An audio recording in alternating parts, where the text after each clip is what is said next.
Voilà, j'ai l'honneur de pouvoir vous présenter en quelques minutes Vassoula et sa vocation, dirons-nous, son message. Vassoula qui a reçu du Seigneur, disons, un charisme que nous pourrions dire d'un côté extraordinaire et d'un autre côté ordinaire. Pourquoi ? Parce que ce charisme qu'elle a reçu, elle l'a reçu pour nous aussi. Ce n'est pas uniquement pour elle, mais c'est pour nous tous, pour le monde entier.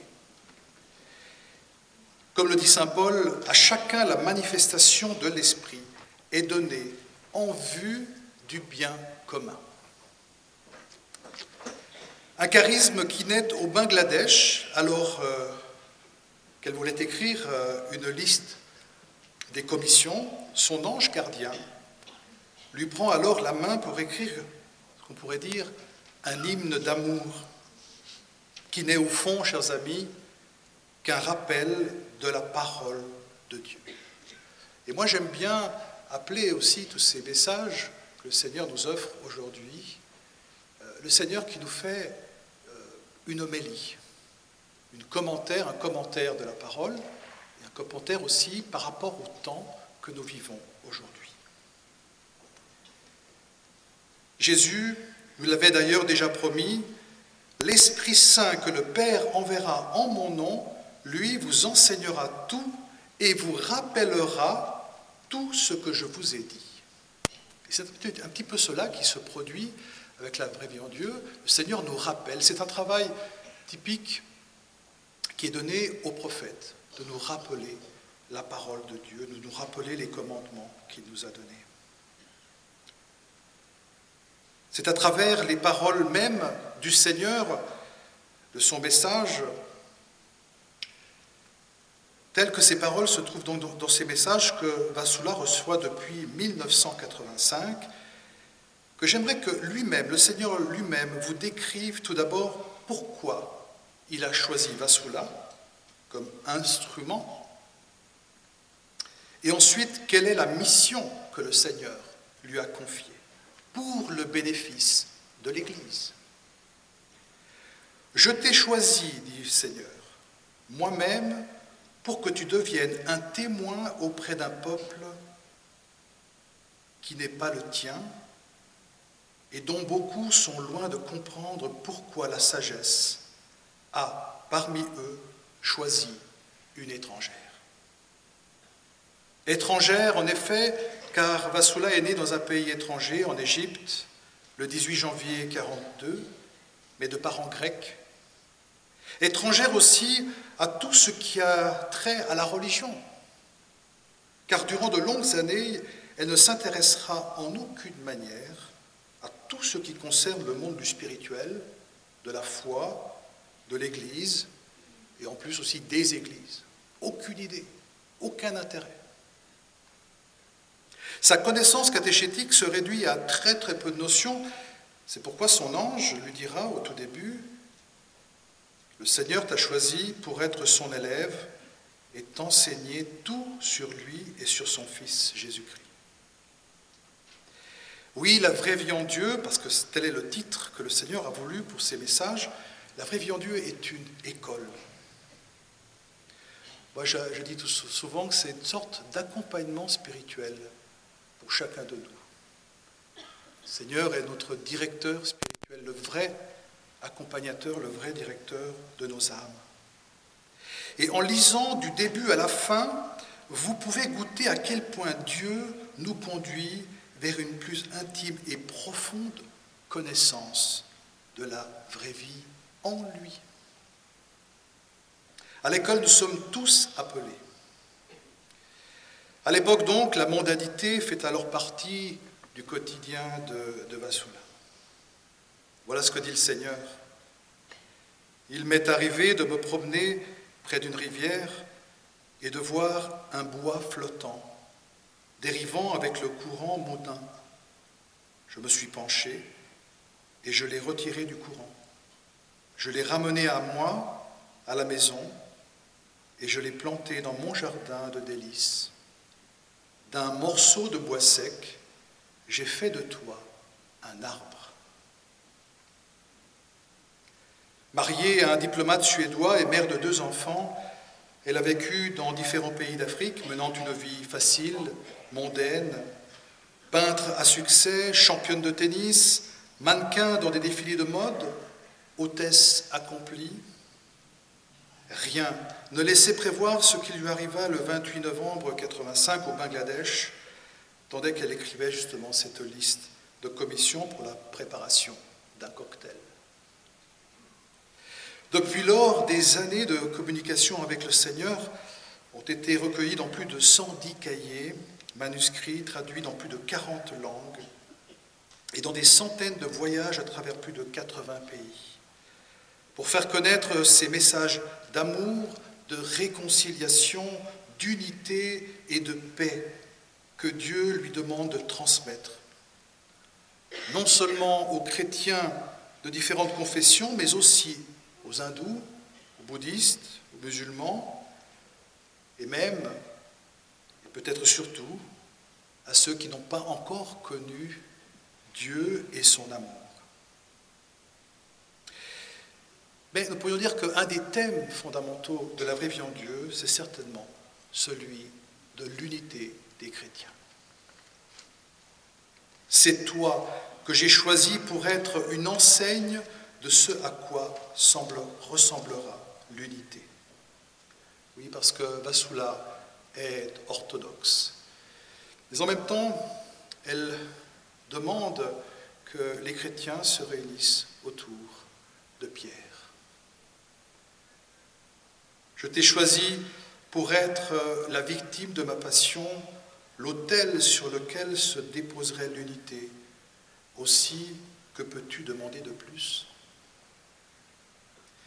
Dire que ses efforts pour transmettre le message qu'elle a reçu l'est amené à des critiques et à des incompréhensions, autant de la part de son Église orthodoxe que de l'Église catholique, est peu dire. Mais ces écrits ont été examinés avec attention par d'éminents théologiens des 2 Églises, qui ont été émerveillés par leur profondeur et leur parfait accord avec les Écritures, la tradition et l'enseignement du magistère de l'Église.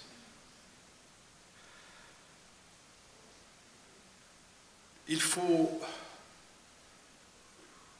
souligner aussi de manière claire que souvent, il y a une sorte de confusion aussi qui s'est installée par rapport à la vocation, au ministère, pour nous dire, de Vasula, de sa diffusion.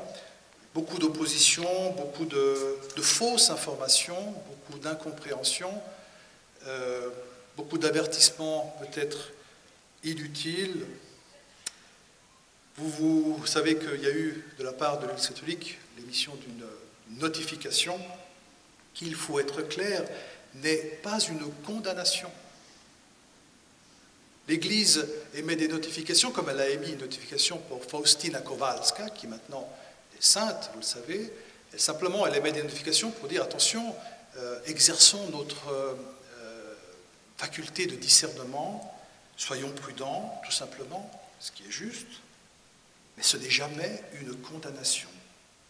C'est même le cardinal Ratzinger, lorsqu'il n'était pas encore pape, Benoît XVI, qui l'a affirmé de manière claire et nette. Lorsqu'un journaliste lui posa la question, des gens disent que Mme Rieden a été condamnée par le Vatican. Est-ce vrai ?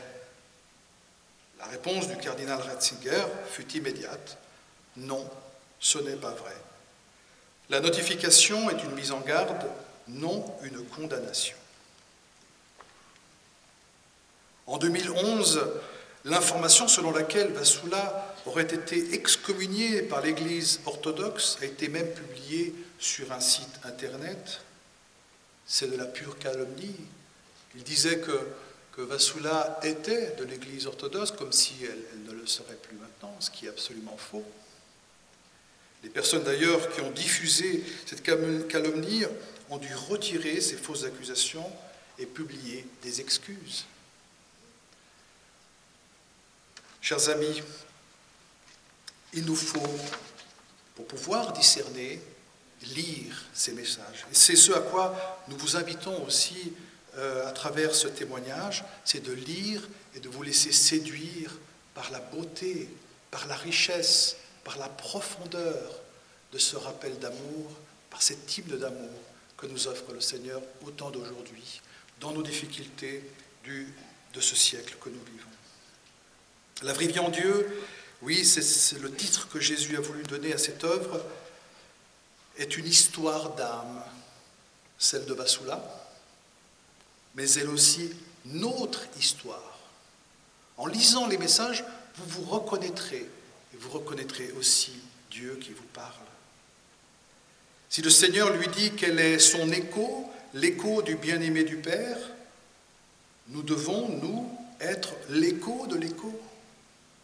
Ou comme il dit également de Vassula, qu'elle est comme un livre sonore, ou encore qu'elle est un vaisseau de sa parole, ou encore son encens, ou encore, pour utiliser, ça c'est mon vocabulaire à moi, on pourrait dire que c'est son iPad. Pourquoi? Parce que le Seigneur, dans un des messages, dira « Je t'utiliserai, tu seras pleinement utilisé, tu es ma tablette petite. Tu es la tablette à écrire du Père, et sur cette tablette, mon hymne d'amour, celui du Père, est écrit. Tu n'es pas simplement ma tablette, ô âme, tu es aussi mon épouse, bien-aimée, que mon cœur aime et pour qui il désire chanter. » Ça, il le dit de vous, non seulement de Vassula. Et c'est merveilleux, et c'est beau de découvrir, de redécouvrir ce Dieu d'amour, ce Dieu intime à nos cœurs. Voici enfin un bout de dialogue entre Vassula et son ange qui nous décrit à merveille quel objectif s'est fixé le Seigneur en la choisissant. Vassula qui demande au Seigneur, mais pourquoi ce don m'a-t-il été donné? Et l'ange répond, Dieu le voulait, Jésus t'a aidé à trouver la lumière. Et si les gens disaient, pourquoi l'a-t-il donné la lumière à toi et pas à nous? Jésus donne la lumière à vous tous. Il pourrait dire, pour qui te prends-tu? Tu n'es même pas une religieuse. Tu es servante de Dieu. Dieu t'a fait ce don pour t'amener à lui et pour conduire à lui également les autres. Il vous aime et vous veut tous près de lui. Il entend vous ramener tous à lui. Gloire à Dieu.